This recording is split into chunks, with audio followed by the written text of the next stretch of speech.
So the Davos Economic Forum is basically a gathering point of some of the richest elites in the world.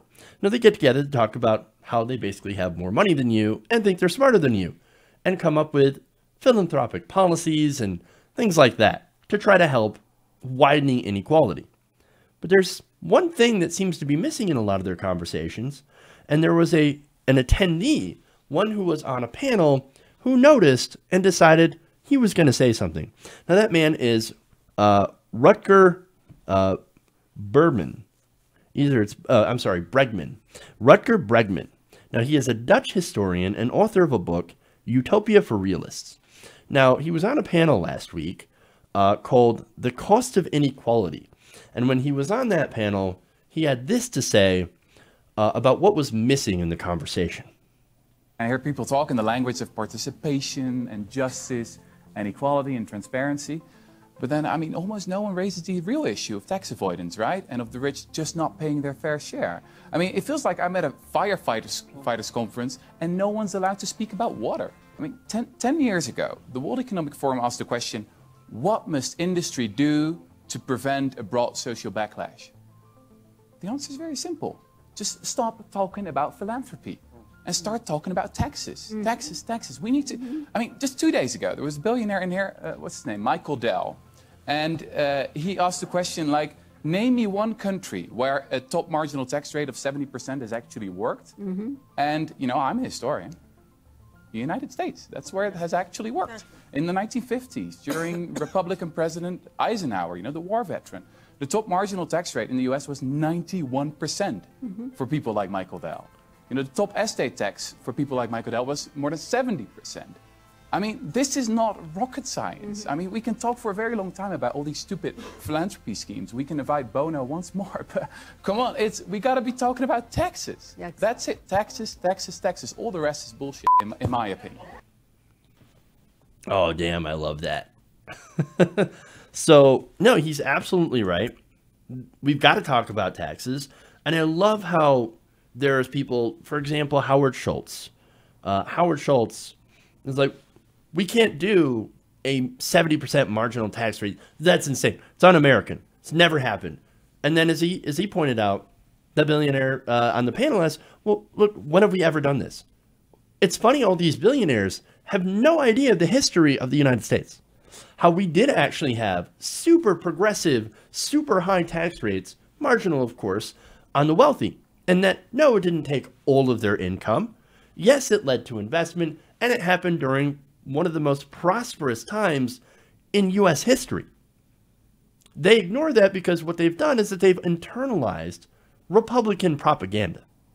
So that, of course, propaganda is, no, you must lower taxes on rich people because that creates jobs, and it will trickle down on you. Well, we've been doing that since Ronald Reagan, and there's been something trickling down, but it ain't wealth. Now, again, the Davos elite, when they did talk about taxes, they dismissed it. Right? Ocasio-Cortez, for example, dismissed her, called her un-American, as well as calling other progressive policy initiatives like Medicare for All just unrealistic. Right? So here's the thing: the pitchforks are coming, and you've got a guy literally telling you. You have a lot of people literally telling you. Even rich people, like, for example, Nick Hanauer, right? They're saying, we've got to tax the rich. We've got to start having a conversation about reducing the levels of income inequality, right? We've got to reduce it. You can't eliminate it, but you can reduce it so that you don't have CEOs making 300 to 400 times more than their workers who are still making barely a minimum wage and definitely not a living wage. You've got to have that conversation. You've got to talk about taxing the rich. And again, he's not the only one. There was somebody else on that panel by the name of Winnie Byanyima, right? Now, she's the executive director of Oxfam International.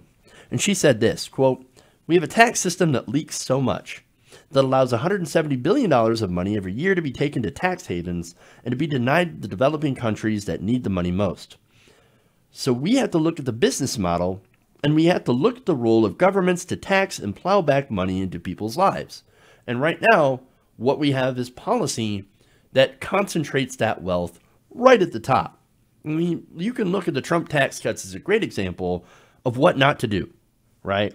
We have, since the Trump tax cuts, and there's been a recent report, basically we've largely failed to increase wages, hiring, and economic growth beyond what we had experienced prior to the tax cuts. It literally had no impact other than to give rich people tons and tons and tons of money. And of course, what have they used that money on? Not reinvestment, not wages, some bonuses scattered here and there that were very small percentages of what they actually saved in taxes.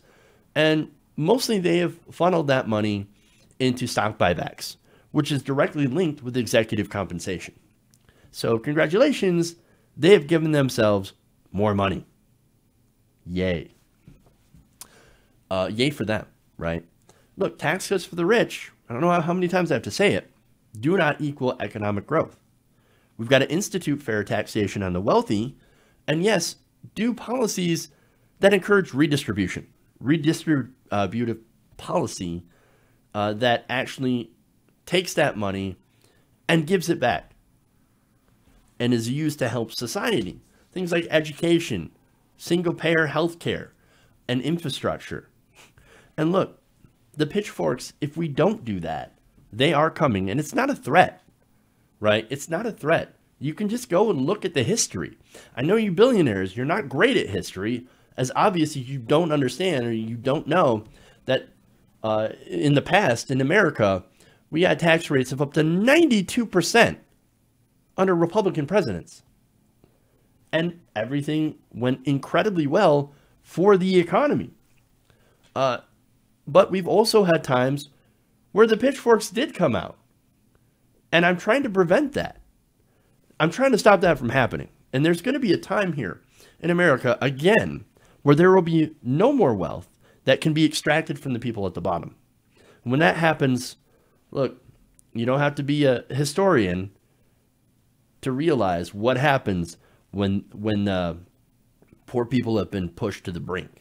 Hey guys, hopefully you enjoyed that free video. Now I'm going to have to ask you a favor.